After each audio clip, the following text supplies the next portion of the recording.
तारुफ मुजाहिद हुसैन हुर। शनाख्ती कार्ड के मुताबिक हमारी तारीख़ पैदाइश 1 जनवरी 1974 है, जबकि असली तारीख़ पैदाइश का तो मालूम नहीं, लेकिन इतना मालूम है कि हमारी पैदाइश ज़ाहिरन 1969 के आगाज़ में ही हुई होगी। ये जो हमने लिखा कि हुई होगी, तो इसकी वजह यह है कि हम पंजाब के एक इंतहाई पसमानदा इलाके में पैदा हुए थे कि जहाँ तारीख़ों का मालूम होना तो दूर की बात है, महीनों का भी पता नहीं होता था। हमने अपने वाजिबात के बारे में मालूम करना था, सो मजबूरन कुछ मालूमात करना पड़ी। तो हमारी एक चची ने करीब करीब यूं बताया कि हम और उनका एक मरहूम फर्जंद मुख्तार अली, जो हमारे हम उम्र थे, 1971 की जंग में मोर्चों में बैठे दही के लिए झगड़ा कर रहे थे। चची की इस बात से एक अंदाज़ा किया जा सका कि हम जंग के दिनों में 2.5-3 साल के होंगे। हमारे देहात का नंबर चक नंबर 337 HR था। वहाँ से हमने क्लास सोम तक तालीम हासिल की और उसके बाद वहाँ से हमारा ख़ानदान हिजरत करके हारूनाबाद आ गया। वहाँ 2 साल रहे और उसके बाद कराची हिजरत की, यानी 1982 में हमने प्राइमरी की, मैट्रिक मुस्लिम पॉपुलर नाज़माबाद कराची से, और फिर बनारस डिग्री कॉलेज में दाखिला लिया। लेकिन अभी साल मुकम्मल नहीं हुआ था कि हमारे कुरान मजीद के उस्ताद मरहूम करम हुसैन अलीपुर के मशवरे से मदरसे में दाखिले का प्रोग्राम बना। यहाँ हम अपने वालिद की एक नसीहत को ख़ास तौर पर जिक्र करना मुनासिब समझेंगे, लेकिन इससे पहले हम अपने वालिद गरामी का कुछ तारुफ करवा दें तो बेहतर है। हमारे वालिद गरामी एक ज़मींदार फ़र्द थे। अपनी ज़मीनें थीं, खुद काम करने के बजाय ज़मीनों पर काम करने वाले रखे हुए थे। चूँकि खुद फारिग रहते थे, सो हमने उन्हें जब से होश संभाला है किताब का मुताल्ला करते ही देखा है। दर हकीकत वो खुद अनपढ़ थे। एक मर्तबा किसी ने शियों के खिलाफ कोई तोहमत लगाई जो कि इंतहाई गलीज़ तरीन थी। हमारे वालिद साहब अगरचे उस वक्त तक अहले सुन्नत थे, लेकिन चूंकि जो तोहमत लगाई गई थी वो बज़ाहिर उस वक्त के वहाँ तबलीग करने वाले सादात कराम, जो कि खुद को शिया कहलाते थे, के खिलाफ थी। और वो सादात हमारी दादी, जो कि मौलाई किस्म की थीं, उनके पीर भी थे।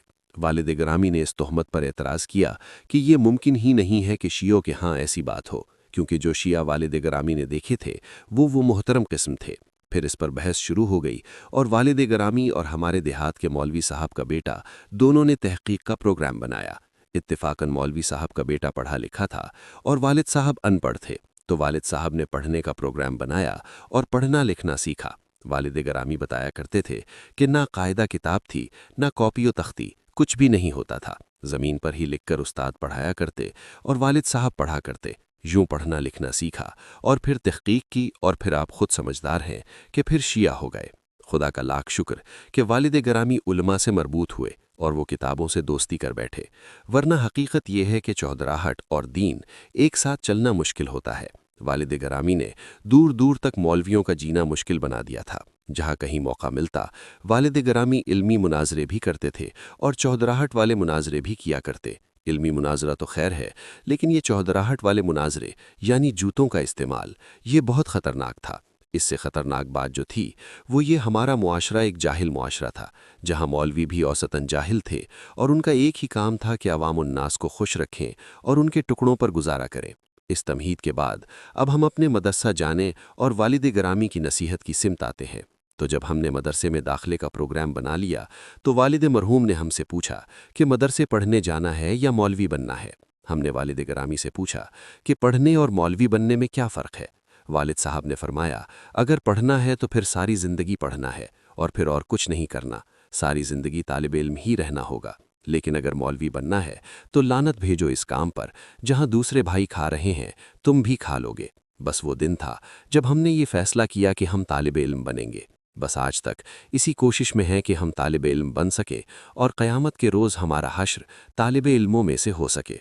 बस फिर क्या था, हमने 1988 में जामिया इल्मिया डिफेंस फ़ेज़ 4 कराची में दाखिला ले लिया। हुज्जतुल इस्लाम वल मुस्लिमीन सैयद अमीर हुसैन अल हुसैनी ने हमें बिस्मिल्लाह पढ़ाई। लम्मा ऊला हुज्जतुल इस्लाम वल मुस्लिमीन सैयद फ़याज़ हुसैन नकवी से और जिल्द सानी क़िबला हुसैनी साहब से पढ़ी। फिर क़ौम मुक़द्दस ईरान और फिर 2003 को पाकिस्तान वापसी हुई तो ये समझ नहीं आ रही थी कि हमें ज़िंदगी गुजारने के लिए क्या करना चाहिए। आखिरकार 2 साल घर में बैठे रहने के बाद उस्ताद मोहतरम हुज्जतुल इस्लाम वल मुस्लिमीन सैयद फ़याज़ हुसैन नकवी के मशवरा और सरपरस्ती में कुतुब लिखने और तर्जुमा करने की मुतवज्जे हुए और साथ साथ रोज़गार के तौर पर कंपोजिंग, डिज़ाइनिंग और प्रिंटिंग का काम शुरू कर दिया, जो आज तक जारी है। अब तक हमने 100 से ज़ायद कुतुब लिखने اور تراجم کرنے کے ساتھ ساتھ 20 کتب دوستوں سے تراجم کروا کر شائع کروائی ہیں۔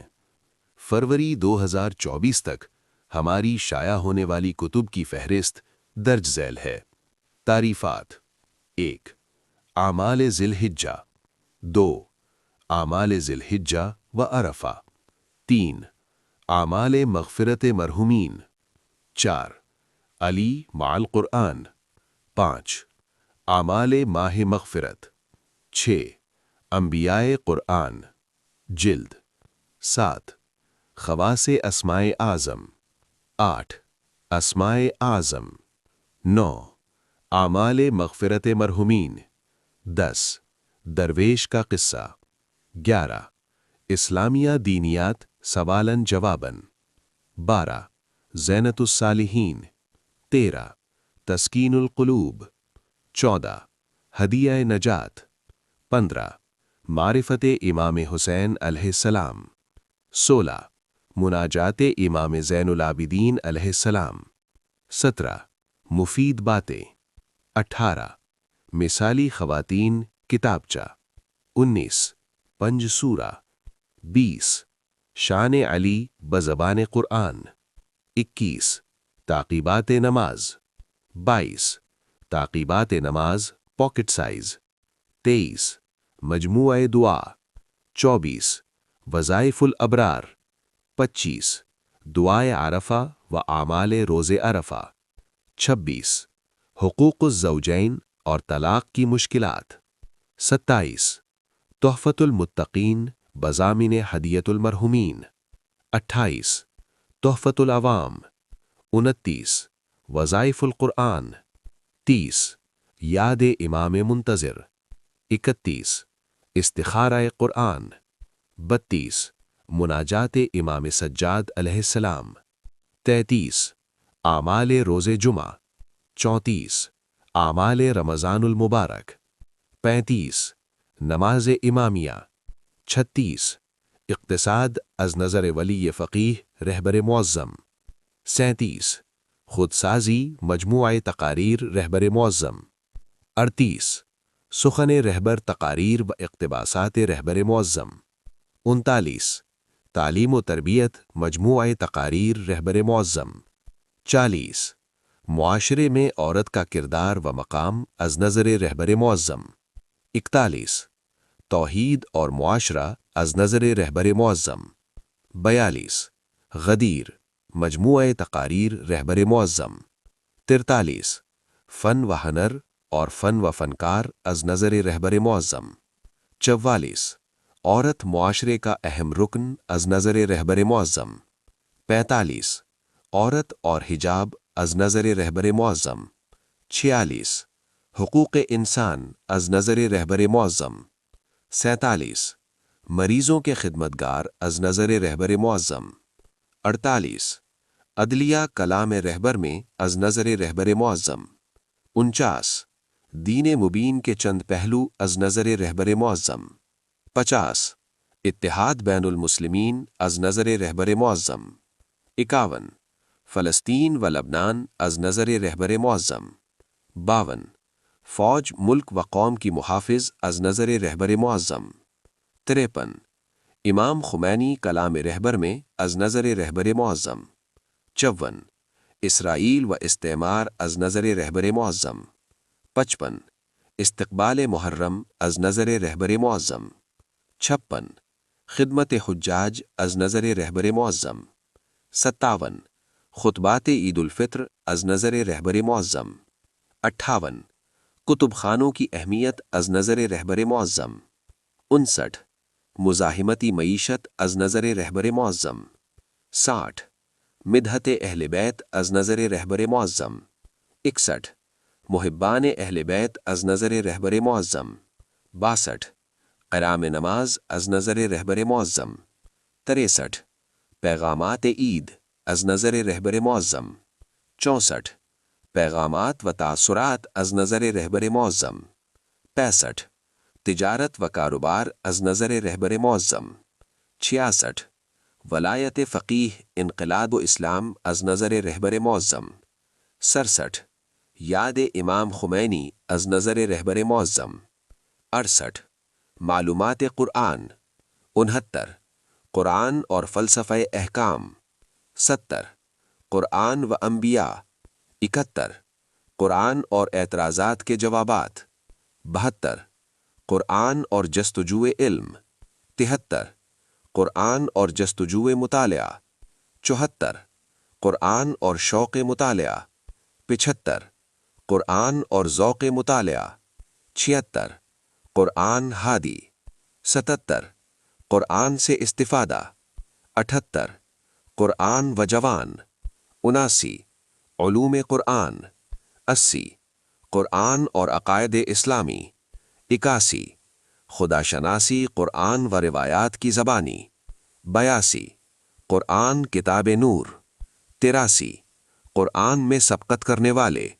84 قرآنی گفتگو 85 قرآن اور اخلاق اسلامی 86 قرآن و روایات کی زبانی 87 اعجاز و احکام قرآن 88 زیارات عراق 89 رہنمائے زیارات عراق 90 منتخب زیارات 91 وفائے حرم حیات و تاریخ حرم شہنشاہ وفا 92 سورہ انعام کا مجرب عمل 93 شہنشاہ وفا حیات حضرت عباس علیہ السلام 94 زیارات عراق مع زیارات ایران و شام انگلش 95 سورہ انعام کا عمل 96 ابواب الجنان مجموع ادعیہ و زیارات نوٹ یہ کتاب ایک صاحب نے ہمارا نام کاٹ کر اپنے نام پر شائع کر دی تھی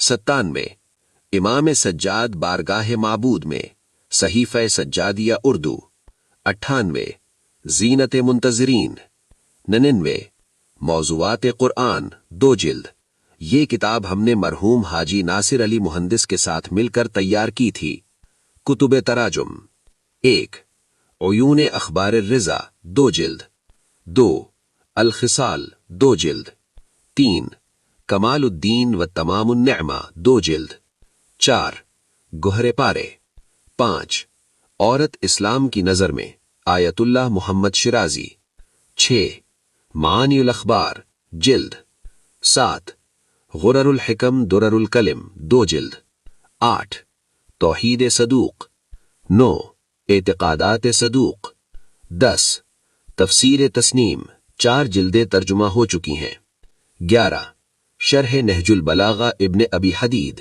پہلی جلد ترجمہ ہو چکی ہے 12 مصباح الشریعہ 13 رجال الکشی 2 جلد 14 مقتل جامع امام حسین علیہ السلام 2 جلد 15 دانش نامہ امیر المؤمنین 4 جلدیں ترجمہ ہو چکی ہیں 16 خطبات معصومین خطبات جمعتین و عیدین غیر مطبوعہ کتب 1 فاتح کوفہ و شام علی کی علی بیٹی حضرت زینب 2 معرفت امام حسن علیہ السلام 3 شجرہ طیبہ شہدائے کربلا کے بنی ہاشم 4 شجرہ خبیثہ ظالمین کربلا 5 معرفت امیر المؤمنین اسماء القاب و اوصاف کی زبانی 6 تسکین زائرین 7 رفیق العابدین منتخب مفاتیح الجنان 8 مکتب سلونی 7 جلدیں 9 10 ضروری جوابات یہ کتاب مولانا سید شہنشاہ حسین نقوی نے تیار کروائی تھی جو اب تک شائع نہیں ہوئی